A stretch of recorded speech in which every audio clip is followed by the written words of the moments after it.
좋아요, 구독. 9월 6일 발표되는 이 8월의 고용 지표도 중요하다라고 네. 많은 분들이 지금 지적을 하고 있잖아요. 네. 그렇다면 우리는 실업률을 봐야 하는 걸까요? 아니면 어떤 부분을 주목해서 봐야 할까요? 고용 부분을 보셔야 되는 거죠. 그게 네. 경기 완성의 끝판왕이니까 제일 후행으로 나오는 게 그거니까 만약 실업률이 올라가 있다면 그게 좀 문제가 될 수 있습니다. 또 발작을 한번 일으킬 수 있겠죠. 근데 네. 중요한 게 하나 있습니다. 뭐냐면 네. 답은 이미 정해져 있습니다. 제가 2달 전부터 말씀드렸던 거거든요. 답은 이미 정해져 있다. 금리를 내리는 걸로 정해져 있다. 얼마를 내릴지도 얼추 정해져 있다. 많이 내리면 시장이 원하는 건 많이 내리는 거지만 실제로 많이 내리면 큰 충격이 빠질 수 있다. 그래서 25bp 0.25%가 모두가 원하는 답이다. 근데 그 답을 말로 쉽게 해줄지 아니면 파월이 지금 그러잖아요. 정책 조정할 시기가 왔다. 저 말이면 또 이제 올라가는 거죠. 그래서 오늘은 올라간다고 보고 왔습니다. 어저께 뺀 거 그대로 다 올리고 이게 절 무서운 게 뭐냐면 그 투매거든요. 투매. 그다음에 포모. 이게 제일 무서운 겁니다. 그래서 오늘은 투매보다는 포모가 오지 않을까. 2년 전에 파월이 이 자리에서 7분인가 8분 만에 몇 마디 그러니까 단호하게 말하고 질문도 안 받고 돌아섰잖아요. 그때 그 긴축할 때, 금리 올릴 때. 지금은 좀 반대지 않을까. 지금 파월이 지금 트럼프 전 대통령이 될지 해리스 부통령이 될지 파월은 그렇게 큰 관심이 없어 보이는 것 같은데요. 안 그러면 지금 우리 앵커님께서 아까 말씀하신 대로 잘못하면 가문의 수치로 대대손손 파월이 2번 말아먹었어. 2년 동안 2번 말아먹었어. 이 얘기를 들을 수도 있는 상황이니까 금리는 일단 내리는 걸로 보고 9월 달에 지표가 어떻게 나오든지 간에 아주 좋게 나오지만 않는다면 그러니까 아주 시장이 아주 원하는 대로 딱 떨어지게 나오지만 않는다면 그러니까 그리고 실업률이 아주 높게 나오지만 않는다면 그러면 이제 공포감이 오겠죠. 경기 침체 아니냐? 그러지 않는다면 적당히 나온다면 답은 이미 정해져 있다고 보고 있습니다. 그 답이라는 거는 그러면 상방을 얘기하시는 건가요? 더 올라갈 것이다? 아니면... 일단 금리는 25bp를 내리는 거고 거기까지 FOMC까지 그 주가가 어디까지 가냐가 중요한 거겠죠. 만약에 좀 오버했다 그러면 FOMC 이후로 내려올 것이고 그만큼 못 가고 계속 횡보만 했다면 조정만 했다면 FOMC 이후에 올라갈 걸로 보고 있습니다. 알겠습니다. 그러면은 굉장히 우리는 또 9월에 나올 고용률을 잘 살펴봐야 되지 않을까라는 생각이 듭니다. 시장 예상치를 너무 상회하거나 아니면 하회하지 않는지 이런 부분들을 잘 체크를 해봐야 될 것 같고요. 오늘 같은 경우에는 지금 잠시만요. 그런데 마손이 갑자기 또 막 하락폭을 키우고 있습니다. 이거는 왜 그런 걸까요? 우리 앵커님께서 매매를 안 해보셔서 그냥 흔들리는 거 선풍기 한번 불었는데 무슨 그게 뭐냐 그 허리케인이 왔다 가는 걸 생각을 하시는데요. 그럼 10포인트, 20포인트 빠지는 거 우리 트레이더들은 그래? 이 정도씩 큰일 났어. 그러다가 이제 한 새벽에 밑으로 한 100포인트 막 빠지고 1000포인트 빠지면은 아마 돌아가실 것 같은데 그 꼴랑 지금 얼마 빠졌나요? 30포인트 살짝 빠졌거든요. 우리 대화하는 사이에. 우리 30포인트면 얼마죠? 120틱. 이거는 우리 1분 사이에 왔다 갔다 하는 특수니까 1, 2분 사이에. 그래서 나스닥 하는 거죠. 방향을 잘 맞추고 지지저항대를 잘 찾고 그렇게 된다 그러면 나스닥으로 1분, 2분 만에 큰 수익을 벌 수 있는 이게 체계적으로 잡혀있는 과학입니다. 어떻게 보면. 그런 걸 우리는 하고 있는 거고 주식시장에서 하루에 5%, 10% 그렇게 수익 냈다고 막 박수치고 그럴 때 우리는 그래? 그래? 이거죠. 그래? 우리는 그 부분을 잘만 이제 차트를 좀 하신다면 매매를 잘 하신다면 하루 종일 한 6시간 앉아서 벌 수익을 우리는 5분, 10분 만에 벌 수도 있는 거니까 그러려고 그러면 공부를 하셔야죠.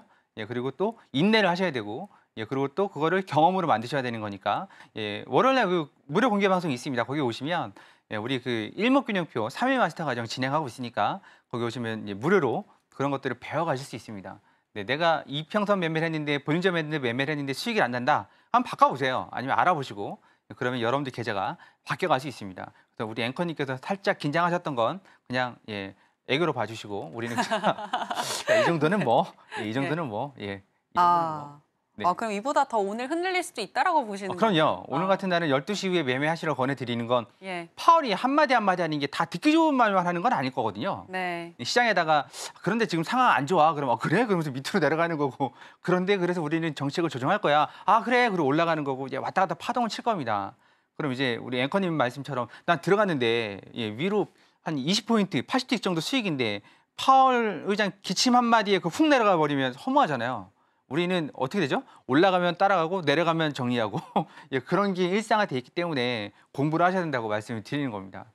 예, 알겠습니다. 이렇게 왔다 갔다 할 때 일희일비하지 않으려면 공부를 통해서 나만의 원칙과 철학을 또 잘 세우셔야 되지 않을까라는 생각이 드는데요. 그런 부분에 있어서 또 허생 마스터님이 많이 도와주실 거니까요. 하단에 나가고 있는 내용 참고를 해주시길 바라겠고요. 자, 그리고 마스터님 또 네. 예상했던 대로 파월 의장이 이런 이야기를 했습니다. 데이터를 보면서 금리 인하 시기와 폭을 정하겠다. 네. 사실 뭐 다 예상했던 네. 발언이 아닐까라는 생각이 들어요. 네. 근데 여기서의 이 데이터는 그냥 8월에 고용지표, 그러니까 9월 다죠, 6일에 다. 발표되는 고용도 거. 있고 네. CPI 이후죠? FOMC가 아닌가요? CPI 이후 겁니다. 그 전에 나오는 고용 지표들을 다 보겠다는 거죠.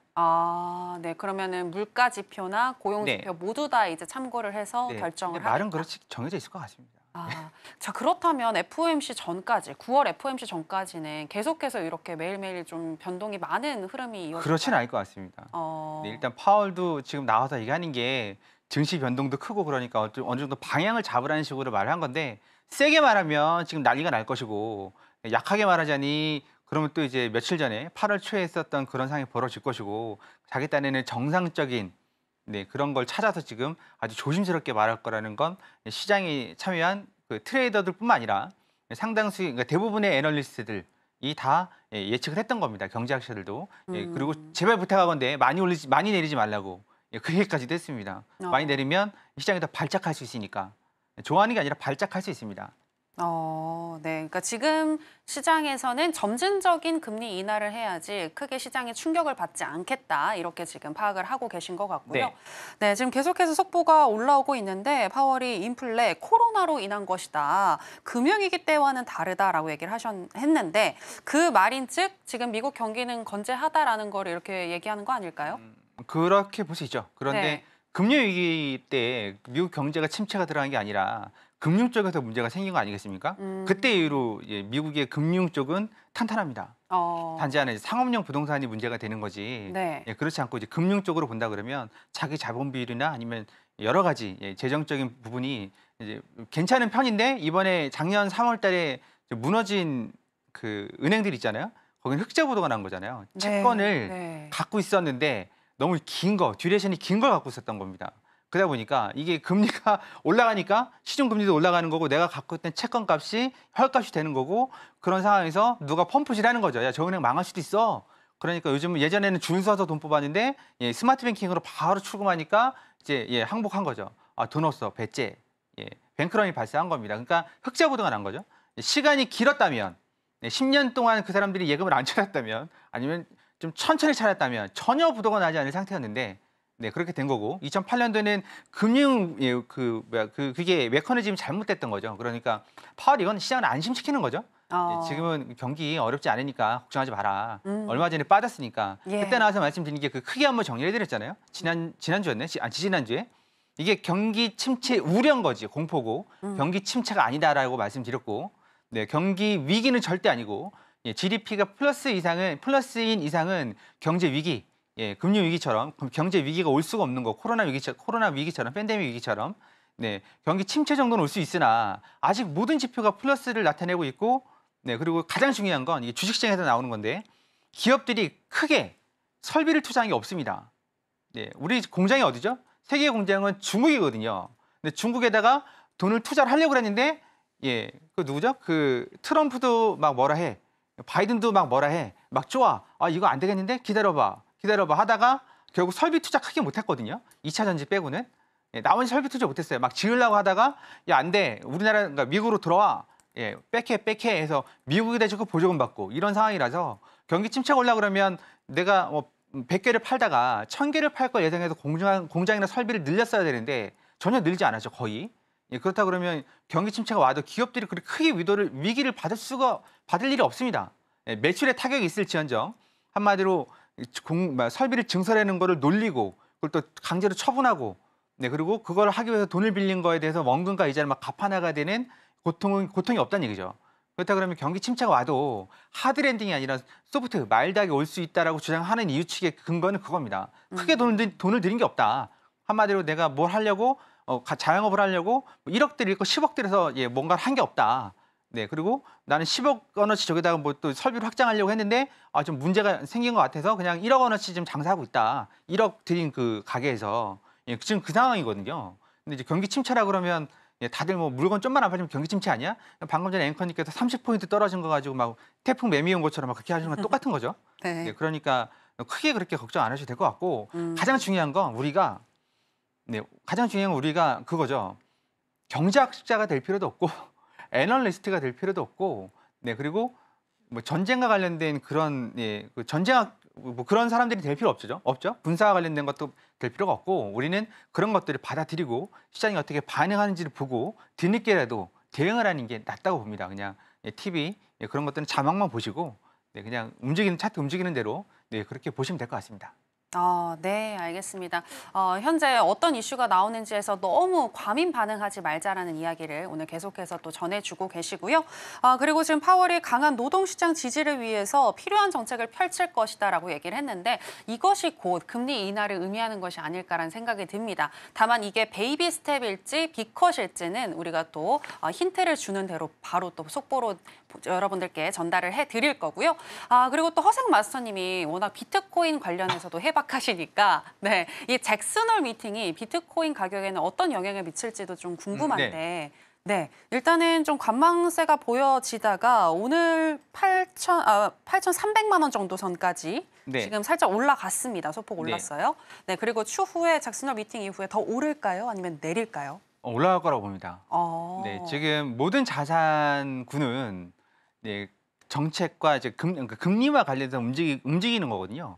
중요한 건 얼마나 반응이 빠르고 많이 오느냐가 문제인 건데 비트코인은 솔직히 저도 이제 투자를 하고 있지만 코인은 솔직히 그 펀더멘털이 없습니다. 펀더멘털이 없는데 그 얘기 무슨 얘기냐면 우리가 매출이 얼마고 뭐 지금 뭐 전년 대비해서 얼마가 올랐고 여기가 자기 자본율 그러니까 회전율 자기 자본율이 얼마고 뭐 그런 게 있잖아요. EPS 등등등등 있는데 뭐 퍼드하고 막 그러잖아요. 구하고. 근데 비트코인은 그게 없어요. 한마디로 사람들이 약간의 투기 심리, 약간의 욕망, 그리고 이제 뭐라고 그럴까 그 소유욕 그런 걸로 오르락 내리락 하는 거거든요. 사람들의 심리가 상당히 많이 반영돼 있습니다. 코인에는. 근데 이게 반영이 되려면 그럼 뭐가 있어야 되죠? 돈이 있어야 되거든요. 먹고 죽으려고 해도 돈 있어야 투자를 하는 거지. 집 기둥뿌리 뽑아가지고 투자하는 사람 많지 않거든요. 코인에다가. 그렇다 그러면 시중에 자금이 유동성이 풍부해지면 제일 먼저 반응이 나오는 게 코인입니다. 그리고 주식이겠죠. 모든 자산군들이 영향을 받아요. 언젠가 한번 누군가 그러더라고요. 달러 인덱스가 내려가면 뭐 코인이 오르나요? 주식이 오르나요? 아니면 뭐 금이 오르면 골드가 오르면 주식이 내려가나요? 근데 제가 계속 말씀드리고 있는 건 그러니까 금리 인하 시기에는 자산군들이 반응이 다 상승입니다. 심지어 골드도 골드도 코인도 주식도 다 상승입니다. 그런 상태라 그러면 여러분들께서 그 반응이 나오는 것들을 잘 보고 찾아가시는 게 적절한 방법이겠죠. 지금 이제 보시면 이게 코인인데요. 지금 그러니까 저는 달러로 보는 게 익숙해서 달러로 보면 72,000선이 72,000 따지면 우리나라 1억이 좀 넘는 거죠. 이 정도가 상단이고 지금 얼마 전에 우리 엔캐리로 하단을 찍은 게 여기입니다. 저도 깜짝 놀랐을 때, 야 이거 미쳤구나. 그때 여기까지 내려올 거라 생각도 못했습니다. 저만 그런 게 아니죠. 이 역대급이었어요. 여기까지 보통 내려왔었거든요. 이 정도 54,000까지 그리고 56,000, 58,000까지 내려왔습니다. 여기다가 1,400원 곱하면 우리나라 돈으로 나옵니다. 이때 많이 털려 나갔죠. 이게 거의 FTX 파산급이었습니다. 이때 내려온 게 하루에 18%가 내려왔는데요. 비트코인이 이제 등치가 커지다 보니까 하루에 10% 이상씩 오르락 내리락하지 않습니다. 그럼 이제 내가 뭔가 이제 레버리지를 쓴다 그러면 대충 답이 나오죠. 안전하게 한다 그러면 몇 배를 써야 될지 10배를 쓰라는 얘기는 아닙니다. 오해하지 마세요. 그러니까 여기 18%가 나왔습니다. 18%면 거의 역대급이거든요. 마이너스 18%. 그래서 지금 여기까지 지금 반등을 치고 올라가고 있는 중입니다. 그러면 어디까지 갈 수 있느냐? 지금 61,000에서 6만 좀 크게 보죠. 크게 해보면 61,000에서 이렇게 봐야 되겠네요. 지금 61,000에서 2,000 이 정도 사이에서 계속 막히고 있거든요. 근데 이걸 만약에 이번에 잭슨홀 미팅으로 뚫는다 그러면 64,000, 68,000, 7만 정도까지는 이렇게 단계적으로 갈 수 있을 거로 보이고 만약에 오늘 파월 의장이 이상한 소리를 했다. 그럼 이제 여기까지 다시 한번 내려올 판이었습니다. 여기까지 내려올 수 있었을 것 같습니다. 유동성과 관련된 건 가장 크게 받는 게 코인 하시라는 건 아니고 그 다음이 주식이죠. 그런 것들 감안하셔서 뭐 더 궁금하신 내용들은 무료 공개 방송 들어오셔서 물어보시면 되고 지금 여기에도 저는 예, 이 일목균형표를 세팅을 해놨습니다. 예, 일목균형표로 예, 코인도 매매가 가능합니다. 네, 그런 거 참고하시면 예, 좋으실 것 같습니다. 예, 알겠습니다. 이 심리로 오르는 게 바로 비트코인 위험 자산인데 금리 인하 국면에서 시장의 유동성이 돌게 되면 비트코인 가격은 더 상승할 수 있겠다라고 보셨고요. 잭슨홀 미팅 이후에 6만 1천에서 2천 정도 돌파 시에는 최대 7만까지도 도달할 수 있겠다라고 분석을 해주셨습니다.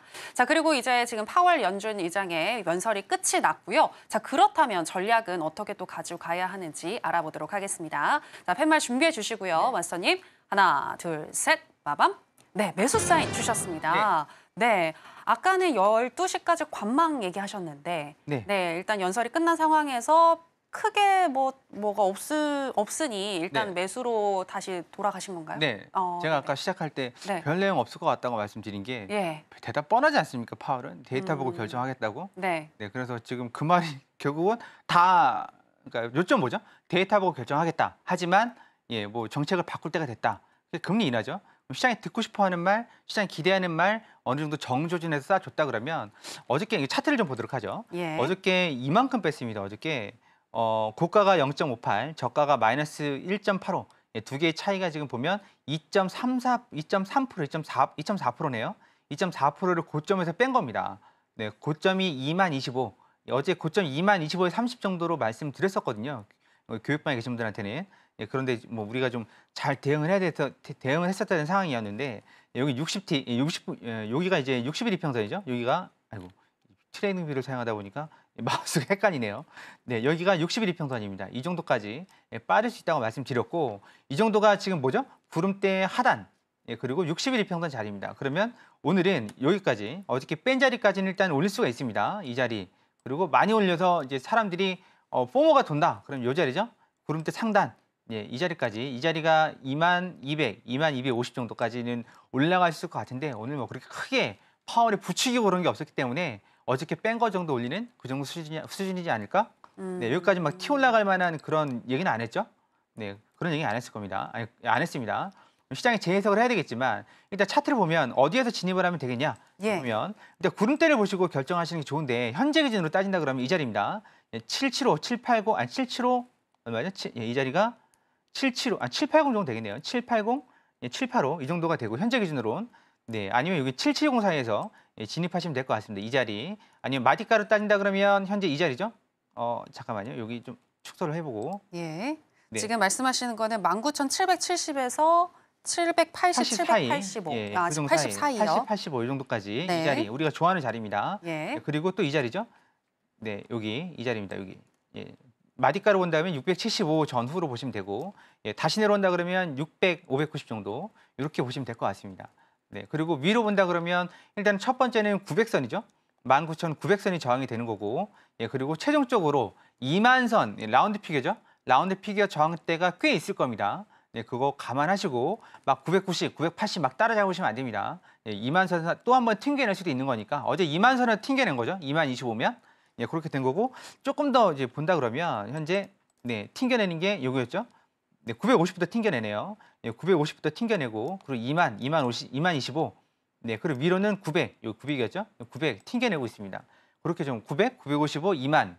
네, 그렇게 저항선 참고하시면서 매매하시면 되고 그리고 이런 거 구름대 만약에 더 알고 싶으시고 난 좀 매매 스타일을 바꿔봐야 되겠다 그러신 분들은 무료 공개 방송 들어오셔서 그런 것들 차근차근 교육반까지 연결해서 3일 무료 체험, 3일 동안 무료로 가르쳐드리고 있으니까 그런 것들 너무 부담스럽게 생각하지 마시고 꼭 배우셔서 나는 이렇게 좀 선지적으로 좀 대응하고 싶다.